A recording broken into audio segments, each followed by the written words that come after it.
Assalamualaikum warahmatullahi wabarakatuh. Jadi sebelumnya di sini perkenalkan, nama saya Maila Fungkita, NIM 53030250004. Di sini saya akan menjelaskan syarah hadis tentang niat atau innamal a'malu binniyat dari Amirul Mukminin Abu Hafsah Umar bin Al-Khattab radhiyallahu anhu. Ia berkata, aku mendengar Rasulullah Shallallahu Alaihi Wasallam bersabda, sesungguhnya setiap amal itu tergantung pada niatnya, dan setiap orang akan mendapatkan sesuai dengan apa yang ia niatkan. Maka barang siapa yang hijrahnya karena Allah dan Rasulnya, maka hijrahnya kepada Allah dan Rasulnya. Dan barang siapa hijrahnya karena dunia yang ingin ia peroleh atau karena seorang wanita yang ingin ia nikahi, maka hijrahnya kepada apa yang ia niatkan. Hadis riwayat Bukhari dan Muslim. Hadis ini merupakan salah satu hadis yang paling agung dalam Islam. Bahkan di sini para ulama menyebut bahwa hadis ini sebagai pondasi utama seluruh amalan, baik amalan lahir maupun batin.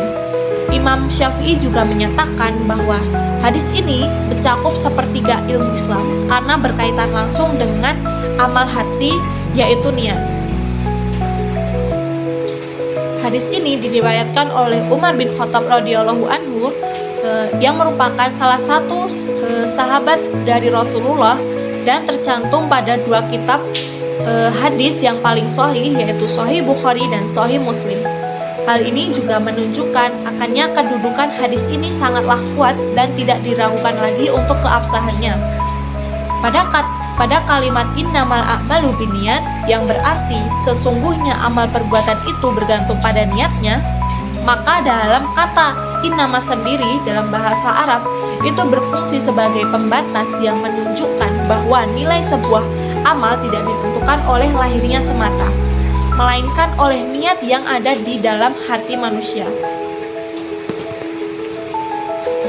Artinya, di sini dua orang bisa melakukan perbuatan yang sama secara lahiriah, tetapi nilainya di sisi Allah bisa sangatlah berbeda.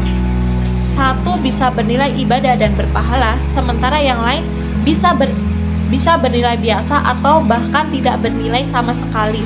Semua itu tergantung pada niatnya. Niat dalam Islam bukan sekedar ucapan lisan, tetapi kehendak dan tujuan hati. Ketika melakukan suatu perbuatan, tempat niat adalah di dalam hati, bukan di lidah. Oleh karena itu juga, niat sangatlah berkaitan erat dengan keikhlasan. Melalui hadis ini, Rasulullah juga mengajarkan bahwa Allah itu menilai amal bukan hanya dengan apa yang tampak, tetapi dengan apa yang tersembunyi di dalam hati manusia.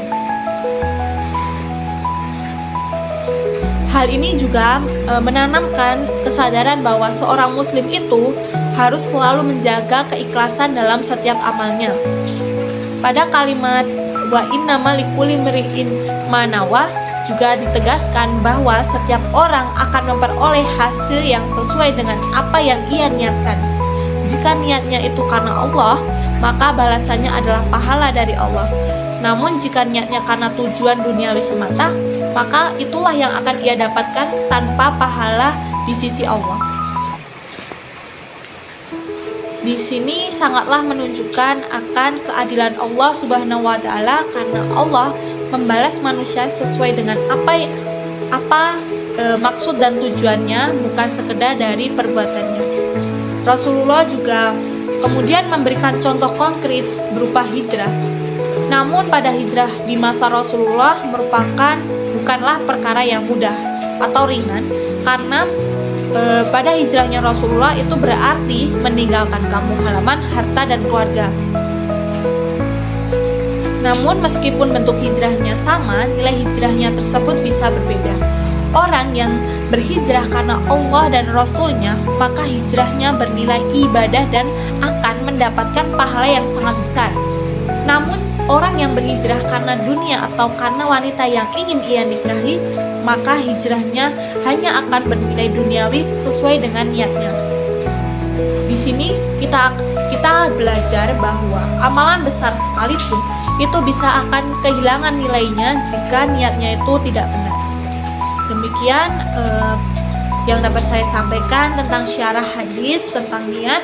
Kurang lebihnya mohon maaf. Wassalamualaikum warahmatullahi wabarakatuh.